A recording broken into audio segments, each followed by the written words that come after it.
देशको अर्थतन्त्रमा सुधार हुँदै गए पनि निजी क्षेत्रमा सकारात्मक धारणा बन्न नसकेको भन्दै अर्थमन्त्रीद्वारा चिन्ता व्यक्त। लक्ष्य अनुसार राजस्व सङ्कलन गर्न कर अधिकृतहरूलाई निर्देशन। अर्थमन्त्रीले निर्माणको भुक्तानी दिने आश्वासन दिए पनि निर्माण व्यवसायीहरूद्वारा आन्दोलनलाई निरन्तरता। देशभरका निर्माण कार्यको बजेट निकासा र बजेट सुनिश्चितता गर्नुपर्ने अडान। र 100 किलो भनिएको तस्करीको सुन गालेर जोग्दा 60 किलो 716 ग्राम मात्रै। गुणस्तरको रिपोर्ट एक साताभित्र आउने भनाई।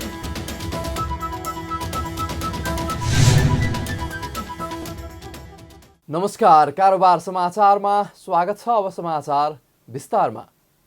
अर्थमन्त्री डाक्टर प्रकाश शरण महतले अर्थतन्त्रको विषयमा नेपाल उद्योग वाणिज्य महासङ्घको संस्थागत धारणा प्रष्ट पार्न आग्रह गर्नुभएको छ।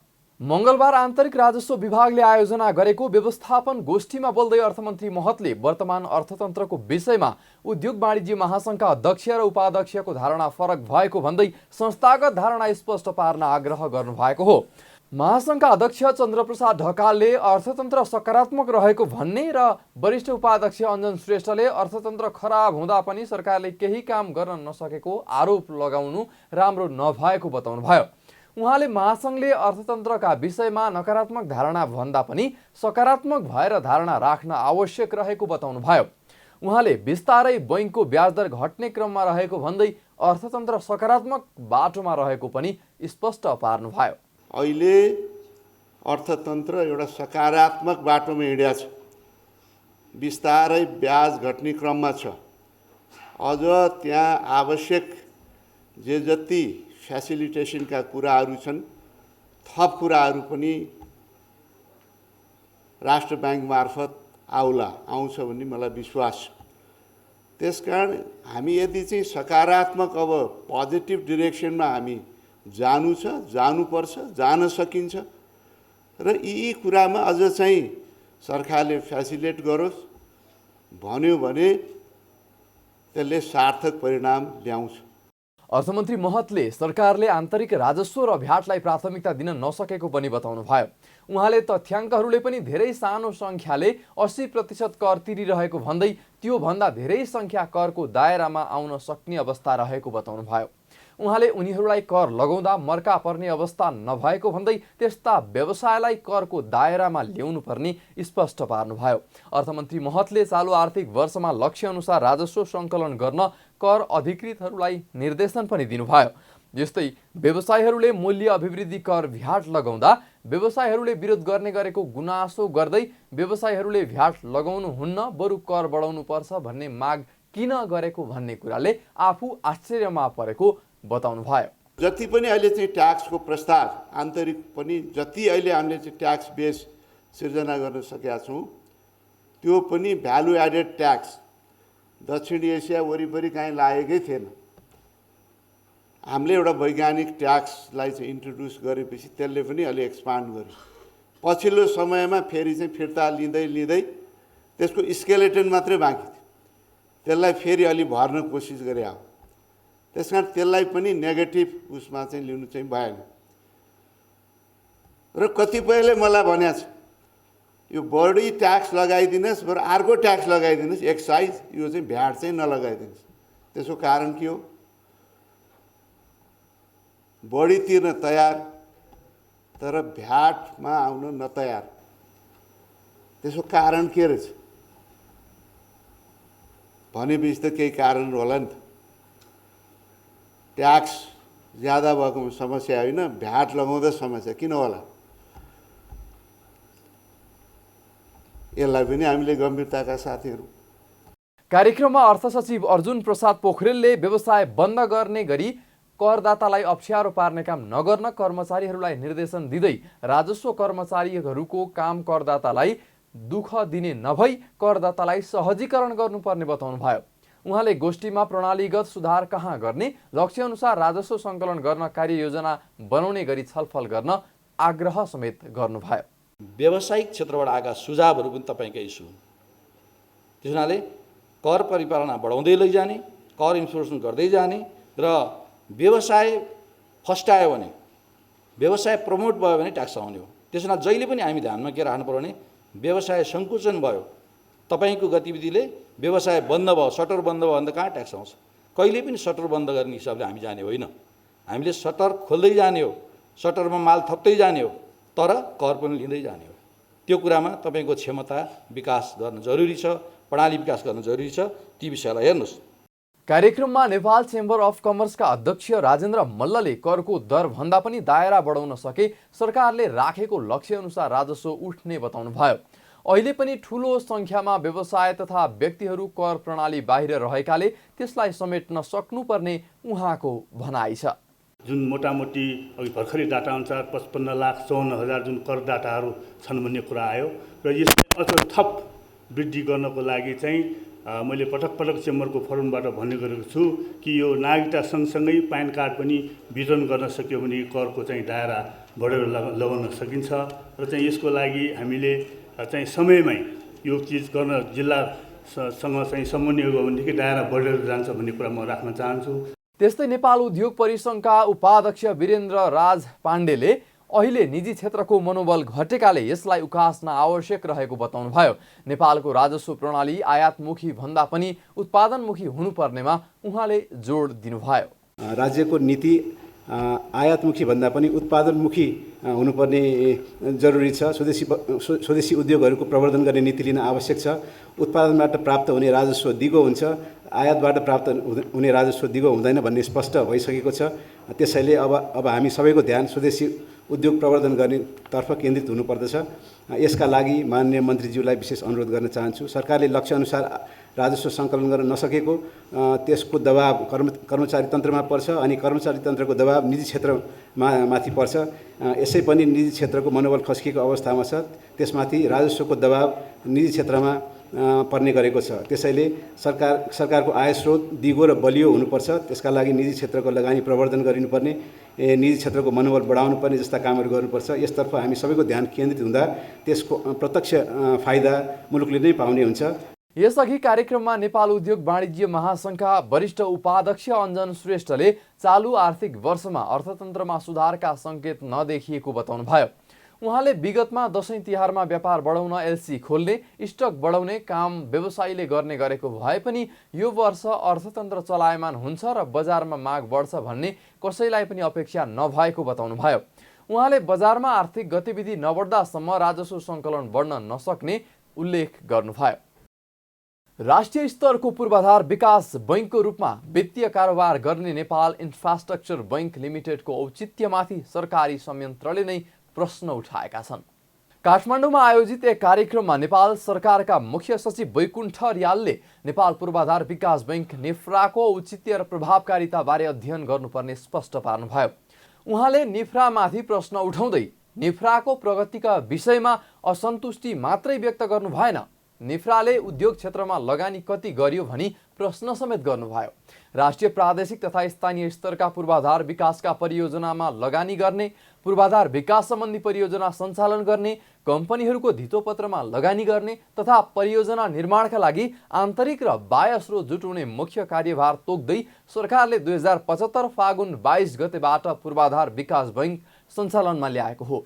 तर बैङ्क सञ्चालनमा आएको 4 वर्ष बितिसक्दा पनि हालसम्म पूर्वाधार विकासको क्षेत्रमा लगानी हुन सकेको छैन। मुख्य सचिव अर्यालले सार्वजनिक क्षेत्रले गरेर मात्रै औद्योगिक विकास नहुने प्रश्न राख्दै निजी क्षेत्रको लगानी पनि आवश्यक रहेको बताउनुभयो। यस्तै उहाँले पछिल्लो समय बैङ्कको ब्याज दरको विषयमा धेरैको ध्यान गएको भन्दै राष्ट्र बैङ्कले स्प्रेड र पोलिसी रेट घटाएकाले बिस्तारै ब्याज घट्ने र सहज वातावरण सृजना हुने अवस्था देखिएको पनि बताउनुभयो। गत आर्थिक वर्षमा यसले धेरै नै समस्या पनि पारेको हो, तर बिस्तारै अब सरकारले लिएका पहलहरू र मौद्रिक नीतिमै गरिएका केही व्यवस्थाहरूले पनि केही सुधार हुन थालेको छ। स्प्रेड रेट घटाएको पनि छ, पोलिसी रेट पनि यसपालि घटेको छ। त्यसले अब बिस्तारै त्यसले चाहिँ एउटा मार्केटले सहजता लिएला भन्ने पनि मेरो एउटा अनुमान हो। र एउटा कुरो चाहिँ म पनि बुझिरहेको छैन कि किन कहाँनिर चुक्यो कि अथवा कतापट्टि हामीले इन्टरलिङ्केजेस कायम गर्न सकेनौँ कि क्या हो जस्तो लाग्यो। नेपाल पूर्वाधार विकास बैङ्क स्थापना गरियो, अघि प्रमुख कार्यकारी अधिकृतले नै प्रस्तुति पनि दिनुभयो। निफ्राको लगानी उद्योग क्षेत्रमा कतातिर पुग्यो होला भन्ने चाहिँ मलाई नि त्यो, किन भन्दाखेरि दुईटै कुरो चाहियो नि त। सरकारको लगानी एउटा पाटो भयो, तर हामीले स्थापित गरेका यस्ता स्पेसिफिक पर्पस भेहिकलहरू हुन्छ नि, त्यहाँबाट भएको लगानीहरूको चाहिँ एफिकेसी, त्यसले गरेको पारेको प्रभावहरूको बारेमा हामीले अध्ययन गऱ्यौँ त छैन, किन हामीले धेरै नै गरेका थियौँ त। त्यसैले गर्दाखेरि यो समग्र पक्षमा चाहिँ हेरिनुपर्छ जस्तो लाग्छ। सबै कुरोहरूमा रेगुलर ब्याङ्कबाट, कमर्सियल ब्याङ्कबाट मात्रै हुँदैन भनेर न नेफ्रा जस्ता स्थापना गरिएको हो होइन। भनेपछि अब यसलाई कसरी लिएर जाने, के भएको छ भन्ने कुरो पनि हेर्नुपर्छ जस्तो लाग्छ। कार्यक्रममा राष्ट्र बैङ्कका पूर्व कार्यकारी निर्देशक नरबहादुर थापाले औद्योगिक क्षेत्रको पूर्वाधार विकासको लागि नेपाल पूर्वाधार विकास बैङ्क स्थापना गरेको भए पनि निजी क्षेत्रले यी संस्थाहरूसँग समन्वय गरेर काम गर्न नसकेको जिकिर गर्नुभएको छ। उहाँले निफ्राले पनि औद्योगिक क्षेत्रको विकासका लागि कति लगानी गर्यो भन्ने विषय हेर्न आवश्यक रहेको बताउँदै निजी क्षेत्रले पनि उच्च तहको नेतृत्वसँग छलफल भन्दा पनि उद्योग क्षेत्रको विकासका काम गर्ने संस्थाहरूसँग समन्वय गर्ने विषयमा छलफल गर्न आवश्यक रहेको बताउनु भयो। पछिल्लो समयमा 3-4 वर्ष हेर्दा निफ्रा भन्ने राज्यले स्थापना गरेको छ औद्योगिक क्षेत्रको पूर्वाधारको विकासको लागि। औद्योगिक क्षेत्र विकासको लागि हामीले के काम गऱ्यौँ र प्राइभेट सेक्टरले कसरी यी डेडिकेटेड संस्थाहरूसित काम गर्नुपर्छ, कोअर्डिनेसन गर्नुपर्छ, यी चाहिँ छलफलका विषय बन्नुपर्छ। न कि सारा मानिसहरूलाई जम्मा गरेर विभिन्न मन्त्रालयका मानिसहरू जम्मा गर्दैमा, उच्च तहको नेतृत्व, ब्युरोक्रेसीको नेतृत्व जम्मा गर्दैमा हामी इफेक्टिभ हुन्छौँ जस्तो मलाई लाग्दैन। त्यसैले यो सेरोफेरोमा हाम्रो औद्योगिक क्षेत्रको विकास नहुनुका कारणहरू समेत यो अब बजेट वाच त हो, तर यी कुराहरू पनि प्रवेश पाउनुपर्छ। राष्ट्र बैङ्कका पूर्व कार्यकारी निर्देशक थापाले राजस्व परिचालनमा कमजोर रहेकाले सरकारबाट धेरै अपेक्षा गर्ने अवस्था नरहेको बताउँदै बजेट कार्यान्वयनमा निजी क्षेत्रले दबाब दिनुपर्नेमा समेत जोड दिनुभयो। नेपाल उद्योग परिसङ्घ CNI ले बजेटको प्रभावकारी कार्यान्वयनले मात्रै अर्थतन्त्र चलायमान हुने स्पष्ट पारेको छ। CNI को आयोजनामा भएको बजेट वाच कार्यक्रमलाई सम्बोधन गर्दै CNI का अध्यक्ष राजेश कुमार अग्रवालले बजेटको प्रभावकारी कार्यान्वयनले मात्रै अर्थतन्त्र चलायमान हुने बताउनु भएको हो। उहाँले बजेटमा घोषणा गरिएका नीति तथा कार्यक्रमहरूको कार्यान्वयनबाट नै विद्यमान अर्थतन्त्रले भोगिरहेको मन्दीको असर, मागमा आएको कमी, निजी क्षेत्रको घट्दो मनोबलमा सुधार ल्याउन सकिने बताउनुभयो। उहाँले मुलुकको अर्थतन्त्र मन्दीमा रहेको उल्लेख गर्दै सरकारले समेत यो तथ्यलाई स्वीकार गर्दै आर्थिक वर्ष 2080-81 को बजेट ल्याएको बताउनुभयो। अध्यक्ष अग्रवालले अर्थतन्त्रलाई गतिशील बनाउँदै बजार माग वृद्धिका लागि लगानी बढाउनु पर्ने, निजी क्षेत्रको मनोबल उकास्नुपर्ने आवश्यकता रहेको बताउनुभयो। अर्थतन्त्रलाई गतिशील बनाउँदै बजार माग वृद्धिका लागि लगानी बढाउनु पर्ने, निजी क्षेत्रको मनोबल उकास्नु पर्ने आवश्यकता छ। यसको लागि भरपर्दो माध्यम भनेको नै बजेट प्रभावकारी कार्यान्वयन हो। सरकारको वित्त नीतिमा बोलिने तर कार्यान्वयन नहुने विगतका परम्परालाई तोड्दै मुलुक आर्थिक रूपान्तरणको मार्गमा रहेको अनुभव सरकारी निकाय, निजी क्षेत्र, जनस्तरले समेत अनुभव गराउन सक्नुपर्ने चुनौती छ। यस चुनौतीको सामना बजेटको सफल कार्यान्वयनबाट नै हुनेछ। बजेट कार्यान्वयनका लागि निजी क्षेत्रको तर्फबाट जे जस्तो सहकार्य, समन्वय गर्नुपर्छ, नेपाल उद्योग परिसङ्घ तयार रहेको समेत अवगत गराउन चाहन्छु। CNI का अध्यक्ष अग्रवालले गत आर्थिक वर्षको बजेटमा निजी क्षेत्रसँग सम्बन्धित 63 वटा बुँदा कार्यान्वयन गर्न सुझाव दिए पनि 18% मात्रै पूर्ण कार्यान्वयन भएको भन्दै असन्तुष्टि पनि व्यक्त गर्नुभयो। अर्थमन्त्री डाक्टर प्रकाश शरण महतले निर्माणको भुक्तानी दिने आश्वासन दिए पनि निर्माण व्यवसायीहरूले आन्दोलनलाई निरन्तरता दिएका छन्। सोमबार अर्थमन्त्री डाक्टर महतले निर्माण व्यवसायीहरूसँगको भेटमा निर्माणको भुक्तानी दिने आश्वासन दिए पनि मङ्गलबार उनीहरूले ललितपुर स्थित सडक विभागको कार्यालय अघि भेला भई धरना दिएका हुन्। मन्त्री महतले सरकारले व्यवसायीहरूलाई गर्नुपर्ने भुक्तानीको दायित्व पूरा गर्न तयार रहेको र सम्बन्धित मन्त्रालयले कुन आयोजनाको कति भुक्तानी बाँकी रहेको विवरण पेश गरेसँगै सबै भुक्तानी हुने बताउनु भएको थियो। तर निर्माण व्यवसायीहरूले भने व्यवसायीहरूलाई रकम भुक्तानी गर्ने नभई देशभरका निर्माण कार्यको बजेट निकासा र बजेट सुनिश्चितता गर्नुपर्ने अडान राखेका छन्। नेपाल निर्माण व्यवसायी महासङ्घका अध्यक्ष रवि सिंहले देशभरका निर्माण कार्यको बजेट निकासा र बजेट सुनिश्चितता गर्नुपर्ने स्पष्ट पार्नुभयो। उहाँले म्याद थप गरिएका आयोजनाको कति रकम बाँकी हुन्छ भन्ने सोचेर त्यसको भुक्तानी तालिका निर्माण व्यवसायीहरूलाई दिनुपर्ने अडान राख्नुभयो। उहाँले भुक्तानीको तालिका नबनाएसम्म मुलुकले लिएको लक्ष्य प्राप्त हुन नसक्ने जिकिर गर्दै अर्थमन्त्रीले प्रत्येक निर्माण कार्यको विवरण बुझेर मात्रै भुक्तानी गर्ने भनेको केन्द्रीकृत शासन प्रणाली सुरु गर्नु रहेको आरोप समेत लगाउनुभयो। गत वर्ष चाहिँ असार महिनामा 2 खर्ब रुपियाँ भुक्तानी गर्नुभयो, त्यो के 15 दिनमा भएको भुक्तानी हो त? त्यो त 11 महिनाभित्रमा भएको भुक्तानी हो। यसै गरेर भुक्तानीको चाहिँ उहाँले तालिका नबनाउनु भयो भने हामीले लिएको लक्ष्य पनि प्राप्त हुँदैन, मुलुकले लिएको लक्ष्य पनि प्राप्त हुँदैन र पुनः अर्को वर्ष फेरि म्याद थप गर्नुपर्ने हुन्छ। त्यही भएर म्याद थप गर्नुभन्दा अगाडि सरकारले कति रकम विनियोजन गर्न सक्छ त्यस अनुसारको म्याद थप गर्नुपर्छ र कम्तीमा महिनाको एकपटक भुक्तानीको व्यवस्थापन गर्न सक्यो भने मात्रै हामीले लिएको लक्ष्य प्राप्त गर्न सक्छौँ र त्यो लक्ष्य अनुसार चाहिँ यो सरकारले आफ्नो लक्ष्य लिने हो। होइन भने जसरी अहिले अर्थतन्त्र सङ्कुचनमा भयो अझ बढी सङ्कुचनमा हुन्छ। होइन झुक्काउनु भएको भन्दिनँ, उहाँ जस्तो अर्थमन्त्रीज्यूले चाहिँ प्रत्येक निर्माण कार्यको चाहिँ विवरण बुझेर त्यसपछि भुक्तानी गर्न बस्ने भनेको त अझ पनि यो केन्द्रीकृत गर्न खोजिरहेछ।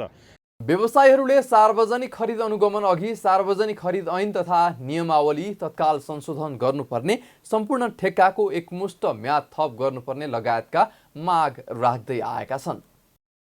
त्रिभुवन अन्तर्राष्ट्रिय विमानस्थल भन्सार कार्यालय बाहिर बरामद भएको सुनको तौल 60 किलो 716 ग्राम मात्रै भएको पाइएको छ। सोमबार र मङ्गलबार नेपाल राष्ट्र बैङ्कको टक्सार महाशाखाले सिआइबी राजस्व अनुसन्धान र राष्ट्र बैङ्कका प्रतिनिधि सहित सुन गालेर जोग्दा 1 क्विन्टल भनिएको सुन 60 किलो 716 ग्राम मात्रै भएको हो। नेपाल राष्ट्र बैङ्कको टक्सार महाशाखाका प्रमुख थानेश्वर आचार्यले ब्रेक सूबाट छुट्याइएको सुन गालेर जोग्दा 60 किलो 716 ग्राम भएको बताउनुभयो। उहाँले टक्सार महाशाखामा ल्याउँदा बरामद भएको सुनको तौल 155 किलो 468 ग्राम भएकोमा ब्रेक सू र कार्टुनहरू कच्चा पदार्थहरू छुट्याउँदा 60 किलो 779 ग्राम भएकोमा सुन गालेर जोग्दा 60 किलो 716 ग्राम भएको बताउनुभयो। उहाँले गालेको सुन 34वटा बिस्कुट साँचोमा बनेको भन्दै त्यसमा 73 ग्राम जति गएको बताउनुभयो। उहाँले सुनको गुणस्तर मापन गर्ने तयारी रहेको भन्दै सकेसम्म 3 दिन नभए 7 दिनभित्रमा सुनको गुणस्तर सार्वजनिक गर्ने जानकारी दिनुभयो।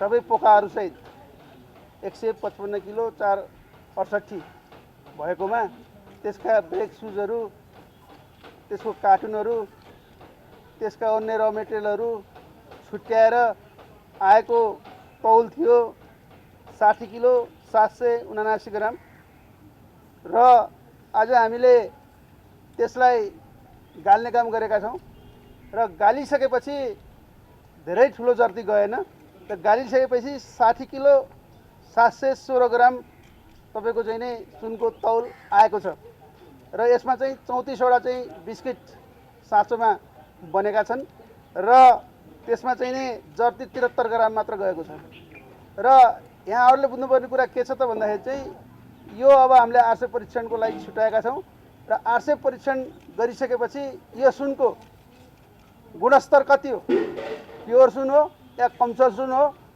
जे हो त्यो तपाईँहरूले विदिन 1 विक मलाई प्रोबेबली म 3 दिनभित्र गर्ने जमर्को गर्छु र त्योभन्दा पनि बढी लाग्यो भनेदेखि चाहिँ 1 हप्ताभित्र चाहिँ नै यसको टच समेत तपाईँले थाहा पाउनुहुन्छ। राजस्व अनुसन्धान विभागले गत साउन 3 गते सिना मङ्गलबाट सुन सहितको 155 किलो ब्रेक सू बरामद गरेको थियो। यता सुन तस्करी प्रकरणमा थप 3 जना चिनिया नागरिक पक्राउ परेका छन्। चीन जान लागेका बेला प्रहरीको केन्द्रीय अनुसन्धान ब्युरो सिआइबीले चिनिया नागरिक झाओ उई, जोङछ्याङ र ताङजीलाई पक्राउ गरेको हो। यो सँगै सुन तस्करी प्रकरणमा पक्राउ पर्नेको संख्या 23 पुगेको छ। आउँदो मङ्सिरमा दक्षिण एसिया अन्तर्राष्ट्रिय पुस्तक प्रदर्शनी 2023 हुने भएको छ। नेपाल पुस्तक तथा स्टेसनरी व्यवसायी महासंघले करेन्ट मिडिया एन्ड रिसर्च सेन्टरको संयुक्त आयोजनामा यही मङ्सिर 5 देखि 10 गतेसम्म काठमाडौँको भ्रिकुटी मण्डपमा दक्षिण एसिया अन्तर्राष्ट्रिय पुस्तक प्रदर्शनी हुन लागेको हो। सामाजिक रूपान्तरणका लागि चेतनाका लागि गुणस्तरीय शिक्षा र गुणस्तरीय शिक्षाका लागि गुणस्तरीय शैक्षिक सामग्रीको आवश्यकता भन्ने नारा सहित अन्तर्राष्ट्रिय मेला गर्न लागि हो।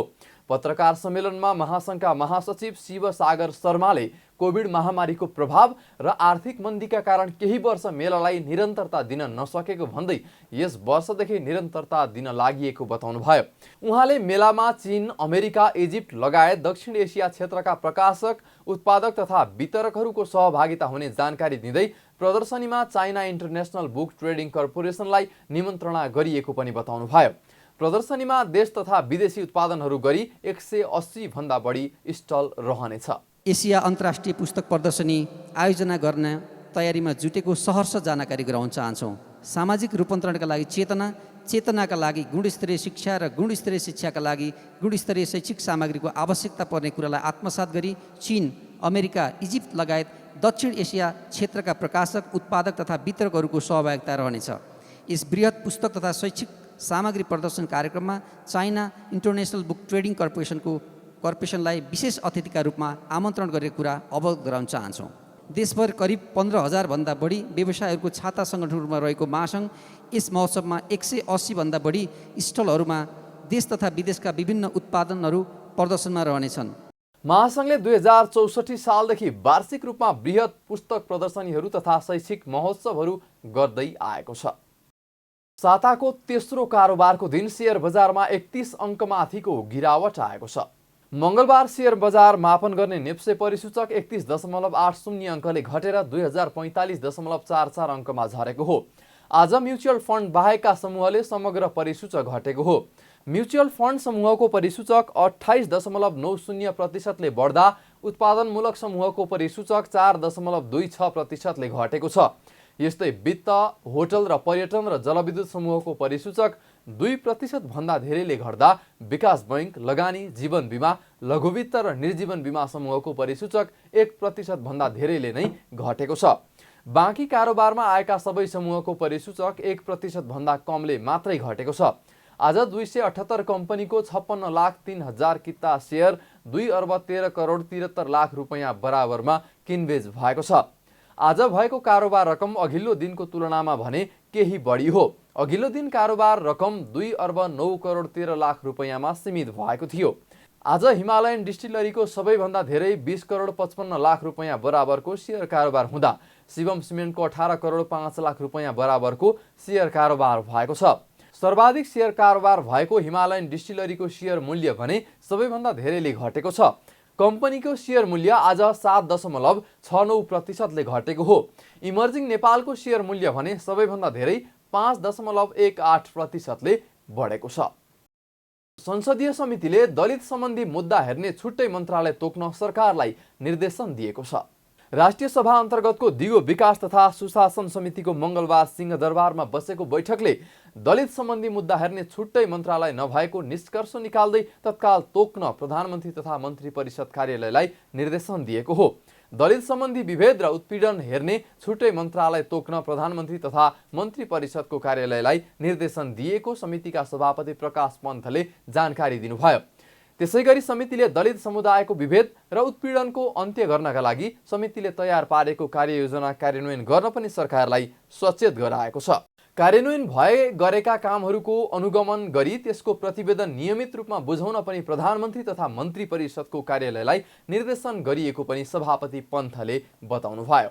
दलित समुदायका विभेद र उत्पीडनहरूको अन्त्य गरी सामाजिक, सांस्कृतिक, आर्थिक, राजनीतिक समानता, समृद्धि र सामाजिक न्याय सुनिश्चित गर्ने विषयमा राष्ट्रिय सभाबाट पारित सङ्कल्प प्रस्ताव कार्यान्वयनका लागि दिगो विकास तथा सुशासन समितिको तर्फबाट तयार पारिएको कार्ययोजना आवश्यक सुझाव र परिमार्जन सहित कार्यान्वयन गर्न सम्बन्धित नेपाल सरकार, सम्बन्धित मन्त्रालय, निकायहरूलाई निर्देशन दिने गरिएको छ, निर्णय गरिएको छ।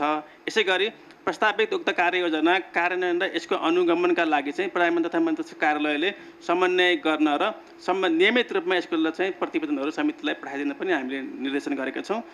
बैठकमा प्रधानमन्त्री तथा मन्त्री परिषद कार्यालयका सचिव विनोद प्रकाश सिंहले समितिले दिएको निर्देशन पालना गर्न सरकार प्रतिबद्ध रहेको बताउनुभयो। उहाँले दलित लगायतका जातीय विभेद अन्त्यका लागि मुलुकमा विद्यमान कानुन कार्यान्वयनमा जोड दिनुपर्ने आवश्यकता पनि औल्याउनुभयो। विभेदलाई अन्त्य गर्ने कुराहरू साह्रै ठुलो कानुनी कुराहरू अहिले भएका कानुनमा पनि 80-90% काम गर्छन्। 20% हामीले केही समाधान गर्नुपर्ने अथवा त्यहाँ विधान गर्नुपर्ने, परिमार्जन गर्नु, थप गर्नुपर्ने, तर ती पनि लागू हुन सकेन कतिपय ठाउँमा। तिनीहरूलाई पनि हाम्रो ध्यान पुग्नु छैन, सामाजिकमा ध्यान पुग्न सकेन, त्यो पोलिटिकलमा ध्यान पुग्न सकेको छैन। र स्वाभाविक रूपमा राज्य समुद्र सञ्चालन गर्ने कर्जायुक्त तन्त्र र जनप्रतिनिधिहरूबाट पनि जसरी सायद हुनसक्थ्यो त्यो नभएको कि अझ पनि, किनभने हामी अहिले यस्तो गणतन्त्रमा आएको पनि यत्रो वर्ष भइसक्यो। त्यति हुँदा पनि दलितमा भएको विभेद अन्यायको कुरा देखिरहेको छौँ। हामी कानुनभन्दा बाहिर गएर भएका कुरा देखिरहेको छौँ। उनीहरूलाई गर्ने चाहिँ व्यवहार देखिरहेको छौँ। अब हिजोको दिन 1000वटा हुन्थे, आज 500वटा छन् भनेर शङ्का गरेर बसे हो कि कतिपय ठाउँमा, सायद हामी त्यो पनि नहुनु पर्ने हो। त्यसैले एक ठाउँ पनि त्यो कुरो हुनुपर्छ। सचिव सिंहले जातीय विभेद अन्त्यका लागि जनप्रतिनिधिहरूको तर्फबाट पनि पहल कदमी लिने काममा कमी रहेको हो कि भन्ने आफूहरूलाई लागेको प्रतिक्रिया पनि दिनुभएको थियो। कारोबार समाचारमा अब सुन चाँदी र विदेशी विनिमय दर सम्बन्धी जानकारी।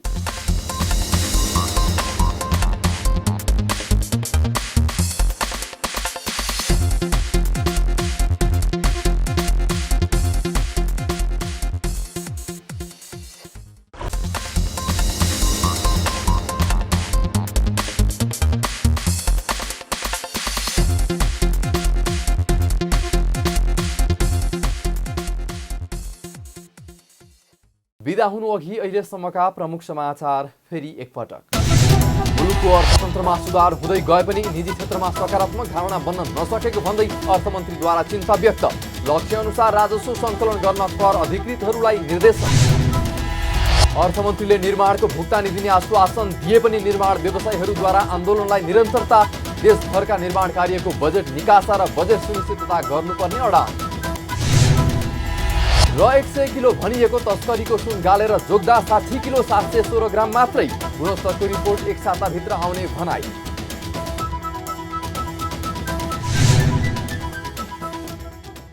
कारोबार समाचार सकियो। हामीलाई बिदा दिनुहोस्। नमस्कार।